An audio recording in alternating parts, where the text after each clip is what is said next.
Kasih.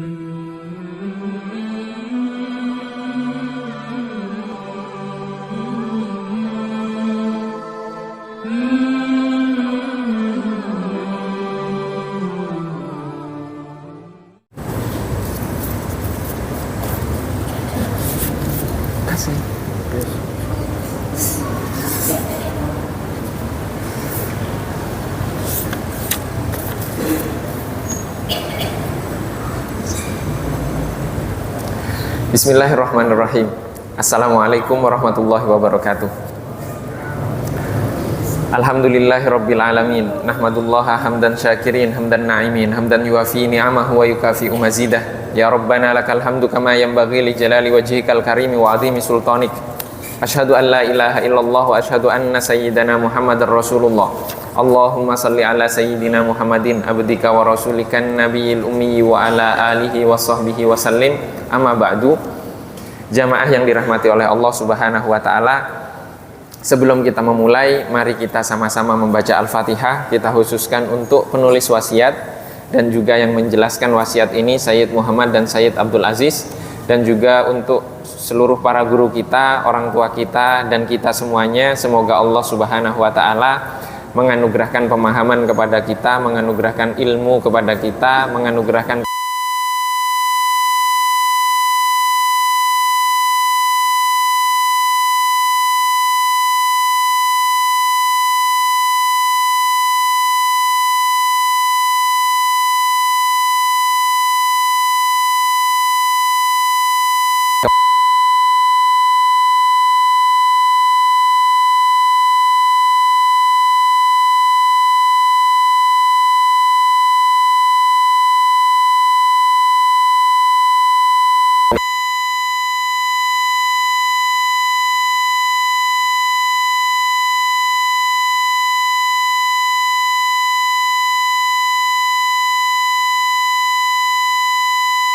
beliau mengatakan, menyampaikan, labisan thiyabat tawadhu'i.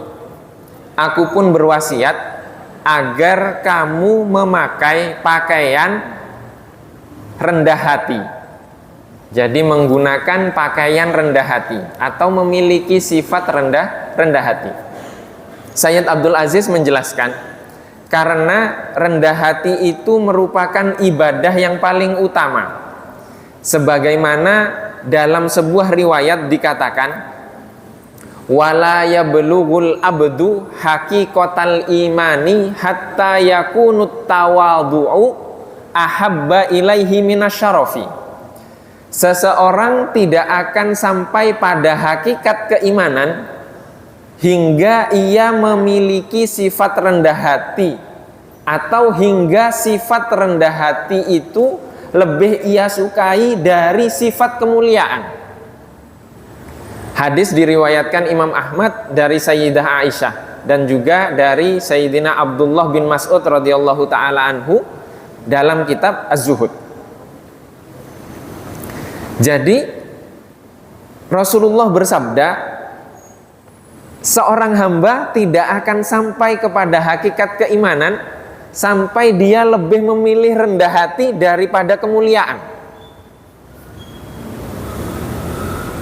Jadi dia lebih memilih untuk tidak dikenal daripada diagungkan. Daripada diagungkan, kemuliaan di sini. Maka daripada itu, sifat rendah hati dicintai oleh Allah Subhanahu wa taala. Dan Allah Subhanahu wa ta'ala akan mengangkat derajat pengamalnya dalam illiyin. Illiyin ini kedudukan yang tinggi, dan dia akan menjadikannya agung dalam pandangan manusia meskipun ia anggap dirinya kecil. Jadi hamba yang memiliki sifat rendah hati, dia merasa dirinya adalah paling rendah di antara hamba yang lainnya. Akan tetapi hamba yang lain melihat hamba tersebut lebih mulia daripada dirinya sendiri. Jadi dia dimuliakan meskipun dia merasa tidak mulia.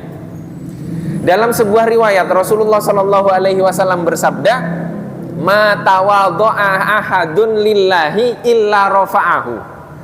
Tidak ada seorang pun yang merendahkan dirinya karena Allah Subhanahu wa taala, melainkan Allah akan angkat derajatnya. Hadis riwayat Imam Muslim dan Imam At-Tirmidzi dari Sayyidina Abu Hurairah radhiyallahu taala anhu. Jadi ketika seorang hamba merendahkan dirinya karena Allah, bukan karena apa-apa, karena Allah, bukan karena selain Allah, karena Allah Subhanahu wa ta'ala, maka Allah yang akan meninggikan derajatnya.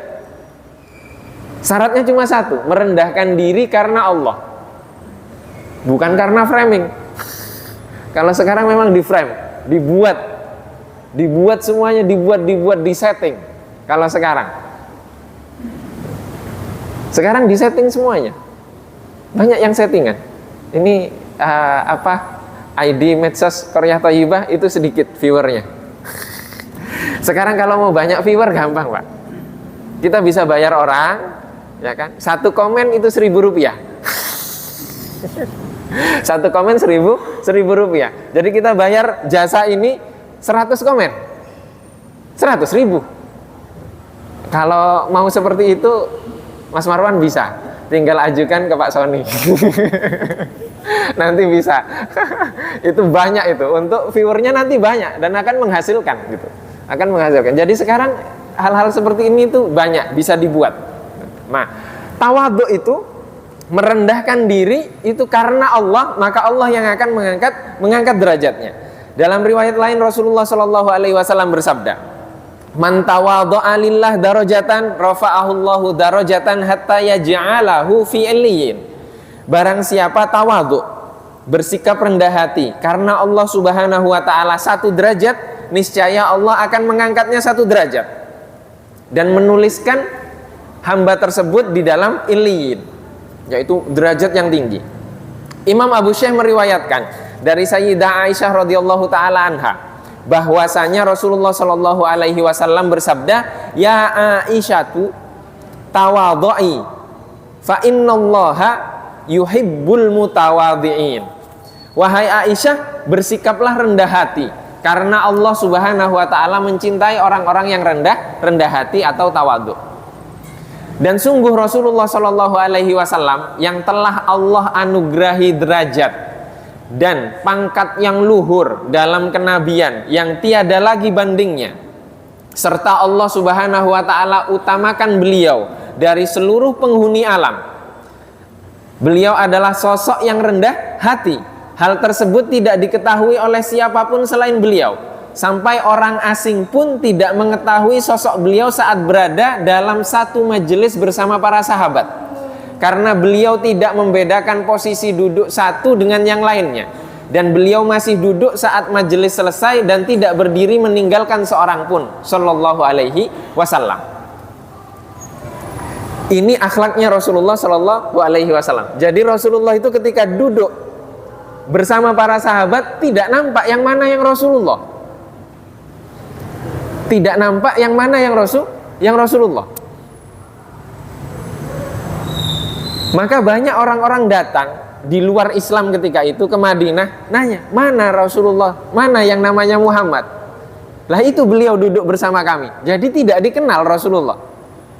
Karena apa? Karena beliau duduk sejajar dengan para sahabat. Itu adalah bentuk kerendahan hati Rasulullah Shallallahu alaihi wasallam. Coba sekarang ada pemegang pintu sorga seperti Rasulullah, wah, susah ditemuinya. Ini Rasulullah tidak dikenal oleh orang yang tidak mengenal Rasulullah Shallallahu alaihi wasallam. Tidak dikenal Rasulullah Shallallahu alaihi wasallam. Bahkan di sini dikatakan bahwa Rasulullah ketika datang ke sebuah majelis, beliau pasti akan duduk di akhir majelis itu. Di akhir majelis itu. Bagaimana kita bisa mengenal Rasulullah? Jangan-jangan kita kalau hidup di masa Rasulullah, kita akan merendahkan Rasulullah sebagaimana kafir Quraisy. Coba bagaimana kerendahan hati Rasulullah Shallallahu alaihi wasallam. Rasulullah itu berangkat hijrah, masih menitipkan barang titipan kafir Quraisy ke Sayyidina Ali untuk dikembalikan kepada pemiliknya. Aneh kan? Bagaimana orang kafir tidak beriman kepada Rasulullah tapi mempercayakan barang berharganya kepada Rasulullah? Itu nggak masuk akal. Artinya memang hidayah itu tidak sampai kepada mereka, dan Rasulullah, Allah menutup pintu hidayah di hadapan hati kafir Quraisy itu. Dan Rasulullah menjaga amanah itu. Dikembalikan. Kalau kita kan enggak semadhab sama kita, tidak sepemikiran dengan kita, tidak satu grup dengan kita, ngapain lagi dibalikin, bawa aja lari. Ini Rasulullah tidak seperti itu. Rasulullah tidak seperti itu. Dalam sebuah riwayat Rasulullah Shallallahu Alaihi Wasallam bersabda, Innallaha azza wa jalla auha ilayya an tawadhu hatta la yafkharu ahadun ala ahadin wa la yabghi ahadun ala ahadin. Sesungguhnya Allah Subhanahu wa taala mewahyukan kepadaku agar kalian saling merendahkan hati hingga tidak ada seorang pun yang berbangga diri pada yang lain, dan tidak ada seorang pun yang berlaku lalim kepada yang lain. Hadis riwayat Imam Muslim, Imam Abu Daud, Imam Ibnu Majah dari Sayyidina Iyad bin Himar. Jadi Allah mewahyukan kepada Rasulullah agar para sahabat saling rendah hati. Tidak ada seorang pun berbangga diri pada yang lainnya. Kita pernah ceritakan dalam majelis Bidayatul Hidayah bahwa ada seorang ulama, orang alim, ahli ibadah, tinggal di atas gunung. Di bawah gunung ada pasar. Di pasar itu ada premannya. Nah, preman ahli maksiat ini, dia ingin bertemu dengan orang yang alim, yang ahli ibadah tadi. Alimnya mau turun, preman yang ahli maksiat ke atas gunung, papasan di tengah. Orang yang alim tadi melihat preman tadi itu dengan mata merendahkan. Karena apa? Oh, itu preman, ahli maksiat, ahli begini, ahli begitu. Setelah itu, preman tadi, dia melihat orang alim, dia sungkan. Ya Allah, dia ahli ibadah, saya ini ahli maksiat. Ya Allah, dia seperti ini, saya begini. Akhirnya dibalik oleh Allah Subhanahu wa ta'ala posisinya. Karena apa? Karena kesombongan. Tidak ada tawadhu, tidak ada rendah hati. Yang tidak dimiliki setan itu rendah hati. Yang tidak dimiliki iblis itu rendah hati. Karena diperintahkan oleh Allah Subhanahu wa ta'ala untuk sujud kepada Nabi Adam, dia nggak mau. Dia merasa dia lebih baik. Dia merasa dia lebih mulia. Pertanyaannya, yang merintahkan siapa? Yang memerintahkan kan Allah, yang menciptakan. Kok dengan bangganya dia mengatakan, saya lebih mulia dari dia? Memang Allah nggak tahu? Maka rendah hati ini adalah sifat yang amat sangat mulia sekali. Sehingga ketika memiliki sifat rendah hati, dan kerendahan hati itu karena Allah Subhanahu wa ta'ala, maka Allah yang akan meninggikan derajat kita. Sekarang berapa banyak di antara kita ketika ada majelis, ada apa, yang mengisi pakaiannya tidak wah, itu tidak tertarik. Tidak tertarik. Kalau pakaiannya sudah wah, baru tertarik. Baru tertarik. Atau terkadang beberapa kali kami mengisi, ketika berangkat kita mengisi hanya menggunakan sepeda motor, itu nggak akan dianggap. Tapi sesekali kita kadang bawa Pajero, bawa Velfire, bawa apa, padahal minjem, itu dihargainya Masya Allah. Sejak kapan agama ini dilihat dari sisi itu? Ternyata kita terbawa dengan dunia. Padahal Rasulullah tidak mengajarkan itu kepada kita. Jadi sekarang tidak yang mengisi, tidak yang mendengarkan juga sama. Gitu kan? Juga sama. Maka semoga Allah Subhanahu wa taala menganugerahkan kepada kita sifat rendah hati. Mewarisi sifat rendah hati yang dicontohkan oleh Rasulullah Shallallahu alaihi wasallam, di mana beliau ketika bersama dengan para sahabat, beliau membaur. Beliau sama, tidak ada perbedaan antara sahabat dan Rasulullah Shallallahu alaihi wasallam. Di sini yang kita bicarakan adalah zahirnya. Zahirnya tidak nampak. Tapi bagi orang-orang yang memiliki pandangan-pandangan tertentu, pemahaman atau kemudian kejernihan mata hati, dia akan melihat perbedaan Rasulullah dengan yang lainnya. Loh kok bisa seperti itu? Loh, buktinya Rasulullah kecil bertemu dengan rahib Bahira. Bahira mengenali itu Rasul. Kenapa? Karena dia memiliki ilmu yang tidak dimiliki orang lain. Sahabat Ansor ketika umroh, ketika haji, Rasulullah berdakwah, oh ini ciri-cirinya persis kayak yang disampaikan orang-orang Yahudi yang ada di Madinah. Akhirnya mereka langsung beriman. Karena apa? Memiliki ilmu. Jadi mengenali sesuatu kemuliaan yang itu adalah titipan, warisan dari Rasulullah, harus dilandaskan dengan ilmu. Kalau tidak dengan ilmu tidak bisa. Yang ngisi di depan ini, kami pernah belajar hadis innamal a'malu binniyat itu 3 bulan di program Pasca Sarjana. 1 hadis 3 bulan. Intinya ikhlas. Toh setelah didaulat untuk menjadi imam di sini, belum ikhlas-ikhlas juga. Kadang emang pengen baca panjang, kadang pengen diakui bahwa hafalannya banyak.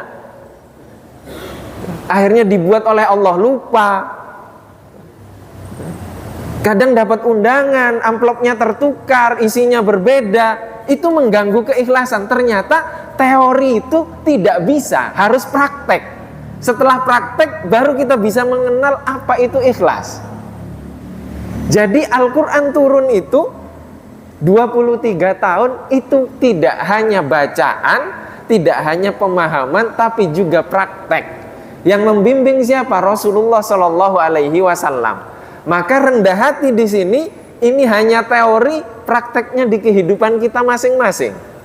Terkadang kita sombong, terkadang kita meremehkan. Kemudian kita ingat, oh ternyata nggak boleh sombong. Oh kita ingat ceritanya iblis. Itu siapa yang membuat kita ingat? Itu Allah Subhanahu wa ta'ala yang memercikkan cahaya keimanan di dalam hati kita untuk memahami makna rendah hati tersebut. Sehingga kemudian kita sadar, kemudian kita merenung, kemudian kita memahami. Itu artinya Allah masih perhatian kepada kita. Kalau sudah tidak perhatian seperti siapa? Seperti setan, seperti iblis. Iblis sudah sombong seperti itu, dikeluarkan oleh Allah Subhanahu wa ta'ala dari sorga. Dia ngomong, ya Allah berikan aku kemampuan untuk mengganggu anak cucu Adam.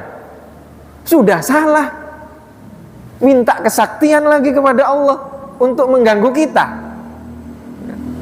Maka yang memiliki keimanan, ada percikan-percikan keimanan sehingga kita sadar, segerakan itu untuk memahami makna-makna yang dijelaskan oleh Rasulullah Shallallahu alaihi wasallam, tidak sekedar teori. Tidak sekedar teori. Kemudian tema yang selanjutnya adalah terbebas dari sifat tamak atau serakah.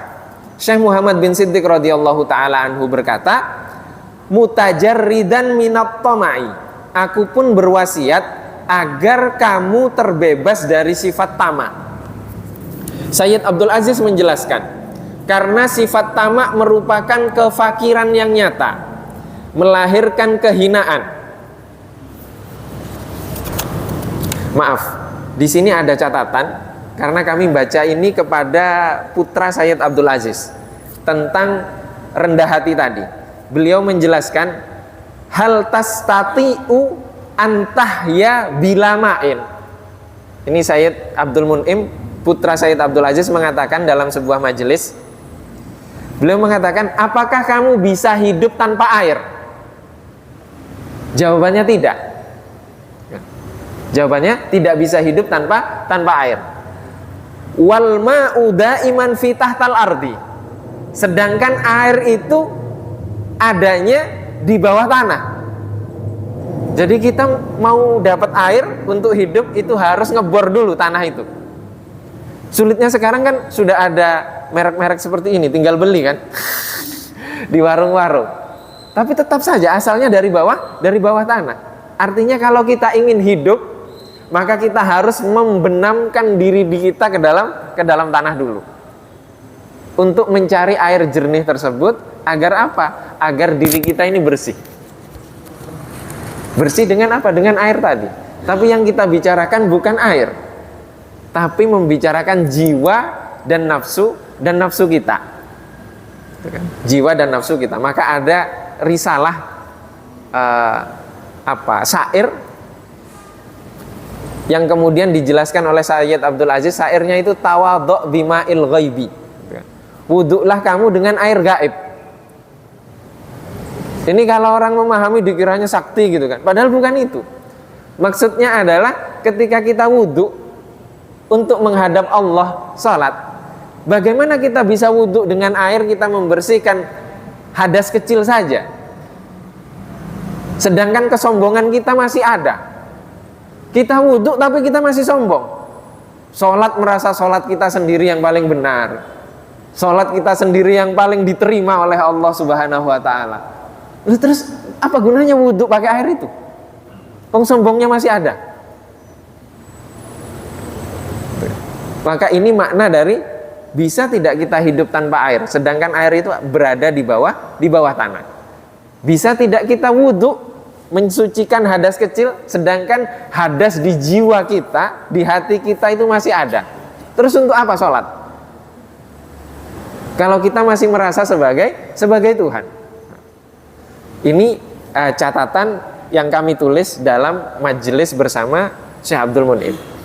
Kemudian tema selanjutnya, terbebas dari sifat tamak. Sayyid Abdul Aziz menjelaskan, karena sifat tamak merupakan kefakiran yang nyata, melahirkan kehinaan dan rasa butuh kepada makhluk yang tidak patut bagi seseorang yang beriman. Dan siapa yang banyak memiliki sifat tamak, maka panjang ketersiksaannya dengan tanpa tercapai keinginannya. Oleh karenanya Rasulullah Shallallahu Alaihi Wasallam memerintahkan kepada kita untuk berlindung dari sifat tamak, sebagaimana dalam banyak riwayat yang telah aku sebutkan dalam kitab Al-Asl. Jadi beliau memiliki buku penjelasan tentang wasiat ini yang lebih tebal, yang menjelaskan lebih detail tentang riwayat-riwayat tentang tamak. Dalam Al-Hikam karya Ibnu Athaillah As-Sakandari dikatakan, dahan-dahan kehinaan tidak tumbuh kecuali dari benih-benih ketamakan. Jadi dahan-dahan kehinaan yang ada di dalam diri kita itu tidak akan pernah tumbuh kecuali adanya benih-benih ketamakan. Ini penjelasannya juga ada di Al-Hikam, nanti insya Allah akan kita kaji. Dan dalam sebuah hadis dikatakan, iyyakum wat-tama' fa innahu huwa al-faqru.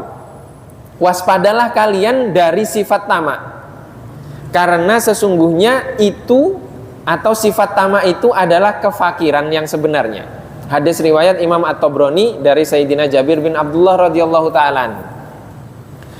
Imam Ibnu Abbad rahimahullah dalam syarah Al-Hikam, dalam penjelasan Al-Hikam, beliau menjelaskan, tamak merupakan penyakit hati yang paling besar dan aib yang mencolok dalam penghambaan seseorang. Bahkan ia merupakan pokok segala penyakit, sebab murni adanya ketergantungan seseorang terhadap makhluk, bersandar dan menyembah mereka, dan di dalamnya terdapat kehinaan dan penyembahan atas mereka, dan di dalamnya terdapat kehinaan dan kerendahan yang tidak patut dilakukan oleh seseorang yang beriman kepada dirinya sendiri.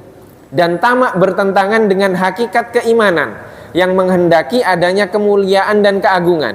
Sedang kemuliaan seorang mukmin adalah dengan meninggikan harapannya kepada Allah Subhanahu wa taala, menenteramkan hati dan percaya penuh kepada Allah Subhanahu wa taala, bukan kepada selain Allah Subhanahu wa taala. Artinya tamak itu menggantungkan diri seorang hamba kepada hamba yang lainnya. Itu tamak. Dia menginginkan sesuatu, kemudian dia akan berusaha mendapatkan itu melalui jalan dan menggantungkan kepada hamba, tidak menggantungkan kepada Allah Subhanahu wa ta'ala. Maka kita menemukan banyak sekali ulama-ulama ketika sakit itu tidak langsung berobat ke dokter. Dia nikmati dulu sakit itu. Kok bisa seperti itu? Karena dia merasa ini sedang sakit itu dari Allah. Dia merasakan bagaimana kehendak Allah itu sampai kepada dirinya. Terkadang kita harus dipaksa dengan apa? Dengan wabah penyakit seperti corona kemarin. Itu semuanya sudah pasrahnya kepada Allah Subhanahu wa ta'ala. Yakin itu. Karena apa? Semua terkena, semuanya terdampak. Obatnya nggak jelas. Obatnya nggak jelas dan semuanya. Ada yang sudah hati-hati banget, tetap saja kena. Ada orang yang hidupnya kotor, memang nggak mampu untuk menjaga kebersihan, sama sekali nggak kena. Sudah sehat, tes, mau berangkat terbang, dites lagi di bandara, positif. Padahal nggak apa-apa. Siapa yang bisa keluar dari kehendak itu? Tidak bisa. Tidak bisa. Ternyata kita bisa bergantung terkadang kepada Allah dengan ujian. Dengan ujian.